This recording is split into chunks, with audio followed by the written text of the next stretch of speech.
A lot of people would say you don't trust the NHS anymore either. And that's what we're going to talk about now. Stephanie Davies-Arai is here, founder and director of Transgender Trend. The front page of the Daily Telegraph this morning has this story. NHS offers treatment to trans toddlers. Believe it or not, the NHS is treating nursery-aged children who believe they are transgender after watering down its own guidance. And this, of course, would be in the wake of the Supreme Court decision just a couple of weeks ago in which it was decided that a woman can only be a woman if she is actually born biologically a woman, and that a trans woman is not a woman, i.e. a trans woman is a man. Now, why on earth you would get toddlers involved in this, I have no idea. Stephanie, very good morning to you. Good morning. Thanks for joining us. I mean, the NHS seems to be going a bit rogue on this whole story here, because we're hearing from them that not only are they willing to protect the rights of trans women in their efforts to use, you know, women-only spaces, whether they be toilets or whether they be changing rooms for staff, it now appears that they're sort of dicing with breaking the law, are they not, on this story? Well, I don't think this is really related to the Supreme Court. This is more about the NHS policy. I mean, let's face it, the NHS are totally captured, but so is the National Education Union. Yeah. And when you're talking about 5-year-olds, what we really have to look at is schools. Even in nurseries now, children are being taught that they can be either girls or boys, depending on how they identify. There's total indoctrination of children from the earliest age, and until that is stopped, we're going to continue getting 5-year-olds thinking that they're transgender. And the situation for parents is really difficult. They've been given this information as well. Parents are encouraged to feel worried about their children now when their child's exhibiting perfectly normal behaviours. And so they might take their child to the local CAMHS service. But the problem is that because all of the therapists and clinicians have also been trained to just affirm a child who says that they're the opposite sex, clinicians are still referring children direct to the gender clinics if they don't feel confident in being able to treat them, or they're just affirming them.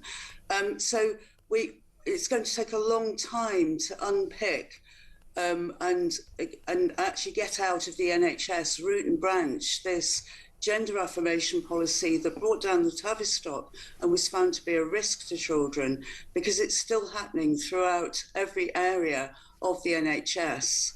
Yes, indeed. And I mean, one of the paragraphs of this story suggests that the consultation process is going on with NHS England. I was under the impression that the government had disbanded NHS England, but apparently it's still there.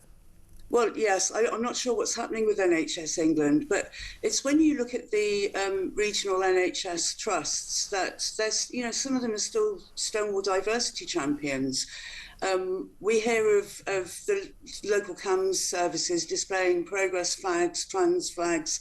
Children are being so thoroughly indoctrinated from every angle when they're in school, when they go to the clinic, that they might have been born in the wrong body.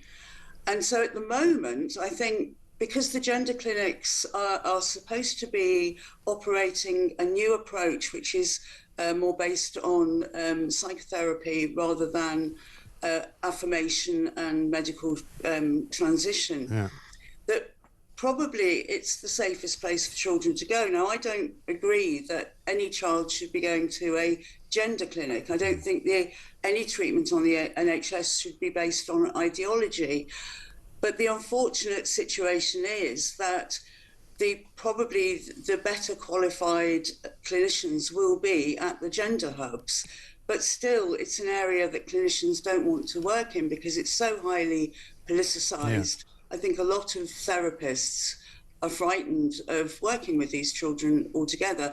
And if Labour does go ahead and bring in a conversion therapy bill that will criminalise anything other than affirming a boy as a girl or a girl as a boy, it'll make that, you know, it'll have a real chilling effect and make that situation much, much worse.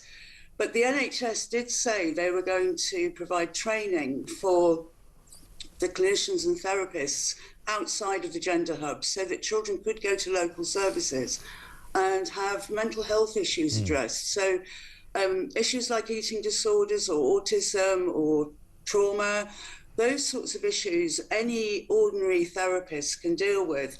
And once you get that system in place, then you'll see the waiting lists go down, because many of these children, once treated properly for mental health issues, will not need to go on to a gender clinic. No, quite. And of course, the Department for Health is saying that they're working with regard to the CAS review, keeping their kind of changes to whatever it is that they do in line with the CAS review. But it doesn't sound exactly like that, does it?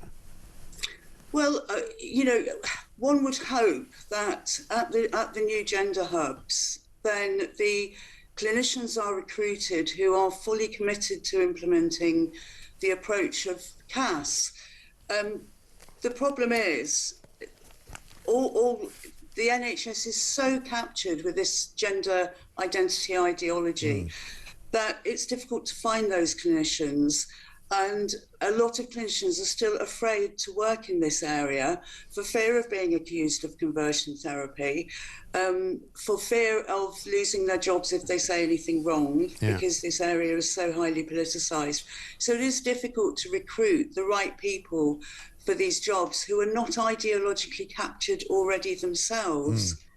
So, yeah, it's going to take some time to ensure that these services are really following CAS's recommendations, and that that the old gender affirmative approach won't creep back in, or through some clinicians who are working at the new hubs. Yes, and from what I've gathered as well, as I said, it seems likely that the NHS as an organisation is very much more sympathetic to, and I know you're saying it's not that connected to the Supreme Court ruling, but kind of is, because it's still about the perception of what a woman is in a sense, and if the NHS is not willing to adhere to that rule and that law, then there's a problem. Yeah, and the NHS have been like this for a long time. They don't even collect data on sex. They're collecting data on gender identity. This nebulous, non-scientific concept that you have some sort of gendered soul.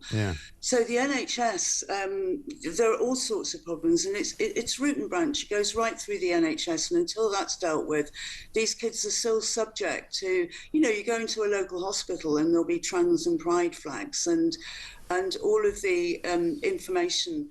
It will take a long time for the gender hubs to be operating in a truly neutral environment, because at the moment the NHS is not neutral. Everywhere you go, you see that they are completely enthralled to this ideology. But at the moment, the problem is with these kids, and they're very, very young ones, they're on a waiting list, they've been referred, they're getting no help in the meantime with any of the real problems that might be going on. And also the focus remains on gender for the child and for the family.